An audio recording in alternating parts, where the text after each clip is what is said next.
8 થી 10 સ્કૂલોમાં at present adviser તરીકે કામ કરું છું. ક્યાંયથી પણ 1 રૂપિયો લીધા વગર સ્વામી આત્માનંદ સરસ્વતીની પવિત્ર ભૂમિ પરથી બોલું છું. અને એ બધું બાય ઇન્ટરેસ્ટ. માત્ર મને મજા આવે છે. અને 24 કલાક રાત્રે 11-12 વાગે પણ મારા ફોનમાં મેસેજ કે વાલીના ફોન ચાલુ હોય રેફરન્સ થી. અને કોઈ મારા મામા માસીનો કે સગો હોય એને જે પ્રેમથી સલાહ આપું એવો વાયા કોઈ અજાણો આવ્યો હોય તો પણ મારો સ્વાર્થ રાખ્યા વગર કે મારી સંસ્થાનો સ્વાર્થ રાખ્યા વગર જે લાગુ પડતું હશે એ જ કહીશ. પછી એનો અમલ કરવો ન કરવો એ હું તમારા પર છોડું. કાલે સાયન્સના બાળકો અને વાલીઓ હતા. એમને સાયન્સ શું કામ લેવું એ કહ્યું.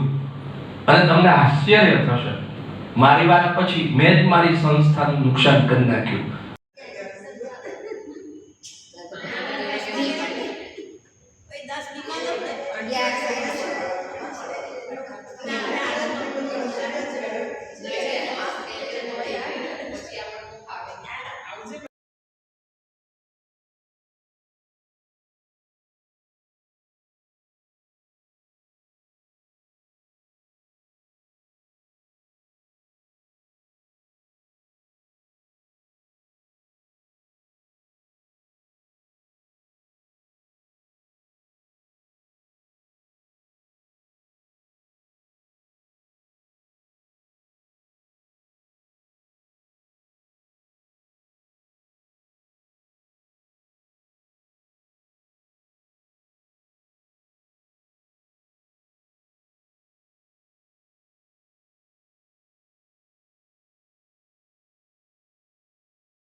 પાસે સંસ્કાર લેવાના હોય, જેને તમારું ઘડતર કરવાનું હોય એને કડક થવું પડે. આજે જે શિક્ષક એના વિદ્યાર્થીને વાંચ, ભણ, મોબાઈલ મૂક, રખડ નહીં આ કહે છે તે શિક્ષક કડવો લાગે છે.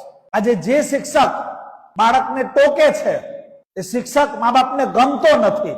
કારણ માનસિકતા એવી ઉભી થઈ અમે ફી ભરીએ તેથી ચાલે. તું ફી ભરતો નથી, એની લાયકાત છે એટલે તારે આપવા પડે છે. એનામાં એટલી યોગ્યતા છે ને એટલે તારે આપવા પડે છે. તારામાં યોગ્યતા હોત ને તો તું ભણાવી લે. તું ઘેર થોમસ આલ્વા એડિસન તૈયાર કરી દે. માએ ભણાવેલો દીકરો. સમાજની માનસિકતાઓ બદલાય છે અને બદલાઈ રહેલી માનસિકતાઓના લીધે જેમ આજે શિક્ષક અપમાનિત છે અને જે દિવસે શિક્ષક અપમાનિત થયો લાચારીથી અને ડરથી જીવતા શિક્ષકો મેં જોયા.